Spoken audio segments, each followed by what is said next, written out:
Exploration begins at home, or rather the driveway. At least that's what the press release of the new Skoda Kodiaq aims to suggest. Ever since it left the Indian market, it left a void that no other ladder frame SUV could fill. Even though its own sibling did go for the throne, but the Volkswagen Tiguan AllSpace, despite its sporty prowess, lacked the practicality and simply clever thinking that the Skoda Kodiaq brought to the fold. Well, for 2022, I am happy to inform you that the Skoda Kodiaq is back in a much more hard-hitting avatar. With no further ado, let me introduce you to all that's new, old and missing on the Skoda Kodiaq.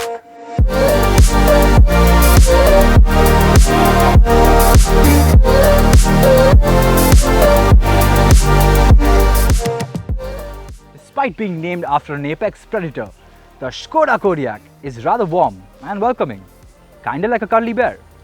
Well, I suppose that's no bad thing, especially for a luxury SUV aiming to prey on competitors segments beyond its own. To make this SUV a little more brawny and appealing, Skoda has resculpted the front fascia by making it appear a little more upright, with inclusions like a taller bonnet, sleeker headlamp and fog lamp housing. The Indian spec Kodiaq in its top spec L&K trim misses out on the matrix LED headlamps. Instead, we get Skoda's crystalline LED headlights with illuminated eyelashes. Unlike the chromed up L&K trim, the mid-spec Kodiaq Sportline gets a blacked out front grille and manages to get rid of most of the chrome in exchange for an all-black treatment. Apart from that, it also gets a different 18-inch wheel design, but both cars are pretty much the same on the outside. Now, when you look at the side, you've got some really strong character lines over here. Especially I like this one running all the way from the headlamp, going all the way to the tail lamp. Now the side profile actually looks quite familiar to the previous year's design, and I do like it, so I guess don't fix what's not broken, huh? Come over to the back and you'll notice that the C-shaped tail lights are still here, although now with a slightly edgier design. Additionally, they do get dynamic turn indicators, which are only found on the tail lights and not on the headlamps. The storage space on offer, with all 7 seats raised up, is just 270 litres. However, if you'd like some more space, you can fold down the 6th and the 7th seat to liberate as much as 630 litres. If this much space isn't enough for you, you can fold down the rest of the seats and get a galactic 2005 litres of storage space. Step inside the Skoda Kodiaq and you are welcomed with a nice beige bear hug of comfort. Now, truth be told, the beige is not exactly up to my taste. You know, it does look a little unimaginative. I would have preferred a brown or a tan or something like that, but it's okay. Also, good luck keeping this clean. Now, another thing I'd like to mention, let me just close this by the way, is these seats have only heated and cool functions, and unlike the global variant, they miss out on massage. Also, the sunroof gets pinch protection. Now, in this L&K variant, you get the new 2-spoke design wheel that follows Skoda's new design language. This steering wheel is really nice to hold. It has these 2 comfortable little recesses for your thumbs, you know, in case your thumbs have nowhere to be. And just moving your hands around the wheel is actually quite easy. But if you do want something different, you can opt for the Sportline, which gets a 3-spoke flat bottom steering wheel. Now, when you look at the rest of the car, all these buttons are typically Skoda. You know, anyone that's familiar with any Volkswagen group car or has ever been in a Skoda before is not going to be a stranger to these buttons or this interior, which is a great thing. Another cool thing that I like about this car is the 12-speaker canting system. Now, if you compare it directly to other premium offerings from other premium manufacturers, it won't necessarily stack up, but it really holds its own. And I would go out on a limb and say it's probably the best in its segment, if not maybe a segment above. Now, the backseat experience is most likely the reason you're going to buy this car. So let me tell you a little bit about it. For starters, Skoda has done a great job. I mean, look at how much space I have over here. I'm really comfortable.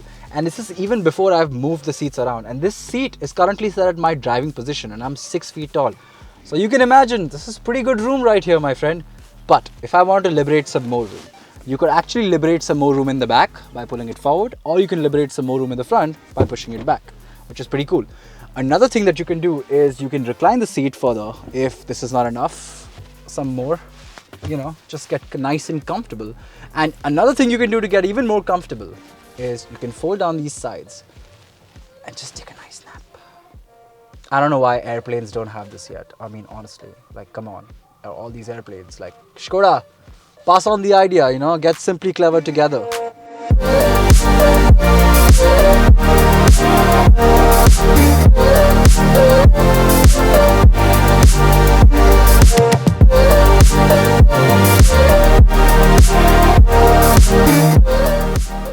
Alright, so for starters, the first thing you notice when you're sitting inside the Skoda Kodiaq is just how easy this car is to drive. This car has a very good way of wrapping itself around you and really masking its dimensions. So visibility, if you look at it, you don't realize you're driving a 7-seater car, even from the rear. I look at my rear view mirror, great visibility. My side view mirrors, great visibility. My only problem, however, would be these A-pillars being a little too thick. But I suppose that can just take a little time getting used to. Like I said, the car does a great job at wrapping itself around you, so you never really feel like you're driving a big car. And slotting this car in and out of traffic through tight parking spaces doesn't ever feel like a challenging ordeal. Powering the Skoda Kodiaq for 2022 is a 2-liter turbocharged petrol motor that's already made its debut in the Volkswagen Tiguan. This motor puts out about 190 bhp of power and 320 Newton meters of torque. Let me tell you, this engine sounds pretty good when you floor it, okay?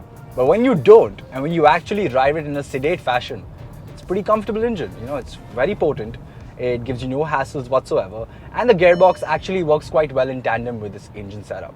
So all in all, I'm quite happy with the engine and gearbox setup. My only concern is fuel efficiency.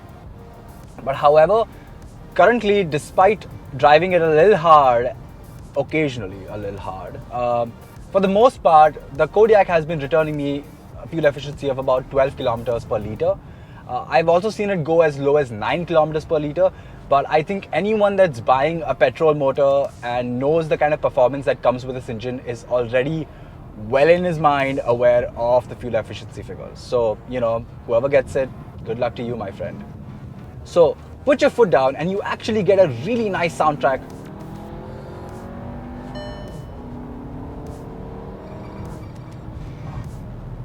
This engine does sound pretty good though, I must say. And I'm pretty sure Skoda is pumping the audio through the speakers, but I'm not complaining. It actually sounds good and it makes this rather comfortable cabin feel a little more dramatic and occasional.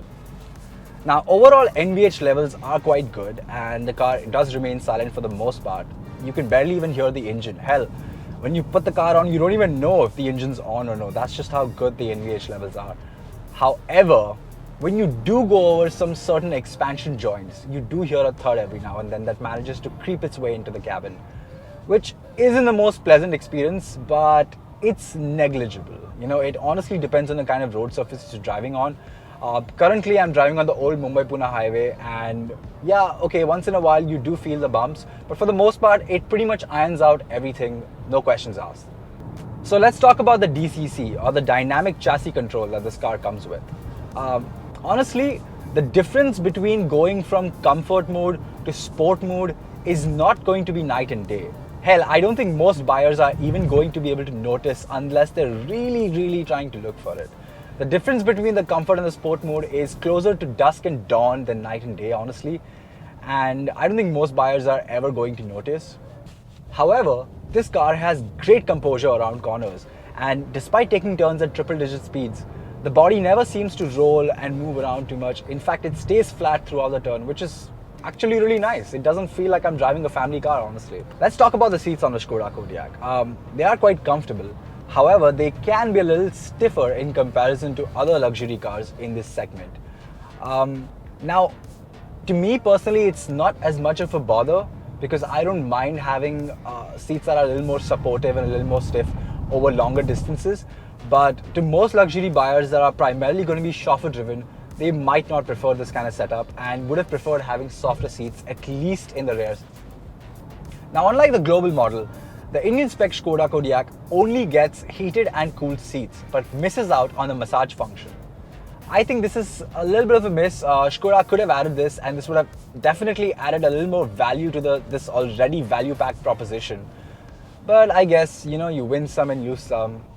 The brakes on the Skoda Kodiaq are actually quite nice. There is a slight progression when you depress the brake pedal, but beyond that, there's a good confidence-inspiring bite from the brakes, and decelerating from triple-digit speeds is always an easy affair as the car loses very little composure in the process. So unlike the global model, the India spec Skoda Kodiaq also misses out on matrix LED headlamps. Instead, we get Skoda's crystalline design headlamp, which does the job. But however, I do wish that it had slightly better illumination. So the steering actually feels quite light. It's not a very hard, confidence-inspiring steering per se, even though you know exactly where your wheels are pointed. It's not a stiff steering, so don't expect any sports car-like feel once you slide it into sports mode or something like that. But I like the steering wheel. It does the job. It translates very well what the front wheels are doing. It gives you enough confidence to go around corners. So it's a win-win situation for me, and I don't imagine anyone complaining. And the only people who might complain and want a harder steering wheel, maybe wait for the VRS, you know? I mean, I feel like Skoda might bring it around and you might get the harder steering wheel you're looking for.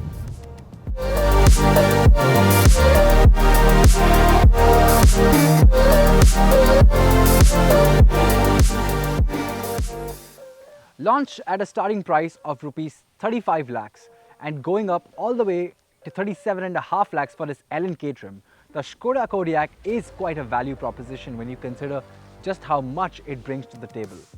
It's a very good chauffeur-driven car, it's a really fun driver's car, and it's an all-round family car. So there's very little to fault with the Skoda Kodiaq, and I think it would be a great buy for anyone looking in the market for a comfortable 7-seater, or should I say 5+2. If you liked our review, do stick around on the Top Gear channel because there's more where that came from. And if you'd like to know more about the Skoda Kodiaq, stick around because I'm sure we'd have it again in a different guise, maybe the sport line.